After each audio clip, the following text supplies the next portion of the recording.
Spider-Man has been kicking around in the video game world since time immemorial, but arguably, he hasn't been done justice yet. Shattered Dimensions is hoping that sheer quantity is the missing piece of the puzzle, or 4 Spideys better than 1, or yet another crossover best forgotten.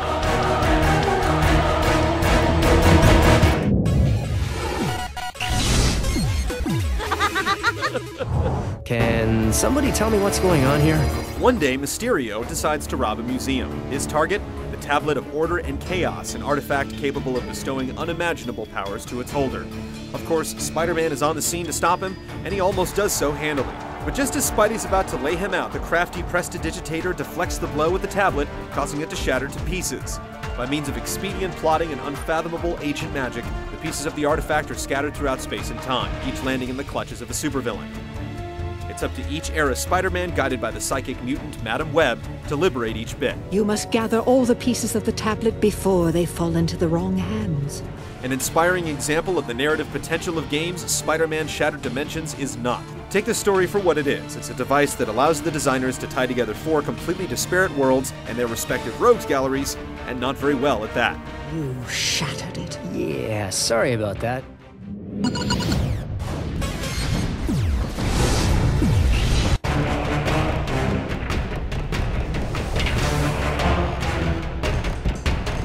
Spider-Man Shattered Dimensions spans 4 alternate universes in the Marvel Continuum, each offering a different rendition of the venerable superhero that promises to be unique.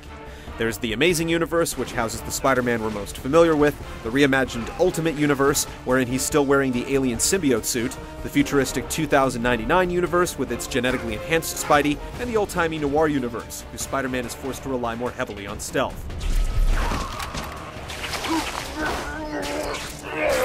Apart from the Noir universe, which takes unsubtle cues from games like Batman Arkham Asylum and Splinter Cell Conviction, the differences between each of the Shattered Dimensions eras are mostly superficial. Regardless of which Spidey you're playing as, there's a clear formula that the game deviates from only occasionally. Every level starts out with a menacing, grisly, or slapstick introduction to the supervillain boss, the tone depending on the universe. In most cases, you'll proceed to chase him down as you do battle with waves of enemies that neatly fit archetypes that span the universe, different as they may look. You'll fight a boss at least once before the final showdown, and sandwiched between these encounters is more chasing, punctuated by more fighting, or unfailingly tedious sequences that have you saving civilians from various catastrophes. After the boss fight, you retrieve the tablet shard and are free to go. The levels that don't follow the pattern so strictly aren't necessarily any less ponderous. One that takes place aboard a naval platform eschews the regular linear format, but instead has you scouring its multiple levels in search of waves of video cameras to destroy. After you've wrecked the 3rd batch, you'll be yearning for some civilians in distress. Okay, good one. Okay, here we go. The game's set-piece sequences and boss battles often show hints of brilliance, with their walloping scale and the way they enable Spider-Man's mobility. During the moments when you're encouraged to go nuts with the web swinging while simultaneously worrying about the hordes of enemies underfoot, Shattered Dimensions can be pretty exhilarating, providing the controls are being cooperative. It's too bad there's so much of a focus on combat, which is boring in comparison. You think you're so hot, don't you? There's a leveling system in place that does its best to make sure you experience every bit of interaction the game is capable of rendering. You get XP for beating enemies, finding collectibles, and completing objectives, but also for a multitude of other things, all detailed in a vast catalog of in-game achievements. If you can think of a specific action, chances are there's a bonus objective tied to it. You unlock a whole mess of stuff with the points you earn, from health upgrades and extended combos to special attacks and bonus costumes. For better or worse, the system encourages a wholly compulsive approach to playing the game. The constant stream of goading feedback is very hard to ignore. Ah, you speak a great truth. Let it be your prize, then.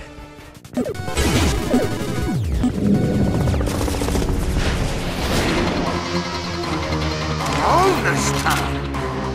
Ready for a real fight, tough guy? The core of Shattered Dimensions' combat system is sound. You have access to an expandable list of cool moves, and genuinely feel like you have a tool for every scenario the game throws at you. The problem is more one of pacing. The game is laid out in a way that makes battles feel constant and plotting most of the time, with not a whole lot of variety in terms of what you're fighting. Your adventures in the Noir universe hit on a totally different tempo, however. Similar to Batman in Arkham Asylum, Noir Spider-Man isn't very good at fighting people with guns. Your recourse is to catch them unawares and perform takedowns, stringing them up and beating them down from the shadows. The system works well enough, but it lacks the facility of control, not to mention the variety of its betters. The controls are decently functional, but feel a little roughshod at times. Wall crawling affords you a terrible view, and you'll frequently battle a spastic camera when trying to web zip to a surface. The targeting system in combat isn't very responsive either. You're also sure to encounter a few bugs, mostly involving getting stuck in the environment in some way, the worst of which will require you to reload a checkpoint. Oh well, we just won't use a lot of wide lenses. There's very little distinction between the four eras, apart from the stealth focus of the noir universe. The 2099 Spidey can slow time, and the Ultimate one can enter a rage mode, but that's about it. It all comes off feeling like a squandered opportunity. Congratulations, Spider-Man. You really showed him what's what. Wah wah.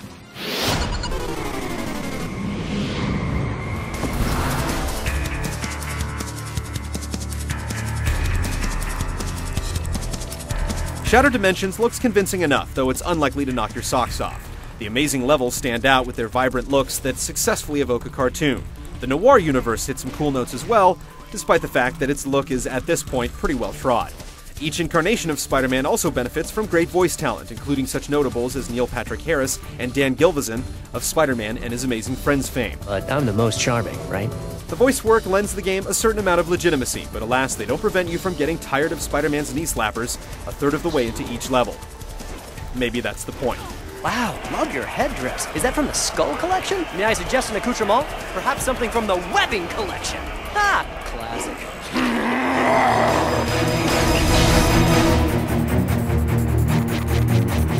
Spider-Man Shattered Dimensions lacks the variety to sustain its 10 or so hours of length, and the imagination to truly make good on its multiple worlds concept. The experience is serviceable enough, but it won't inspire you the way that the best superhero games can. All but the most compulsive and devoted Spider-Man fans can experience the best it has to offer during the span of a rental.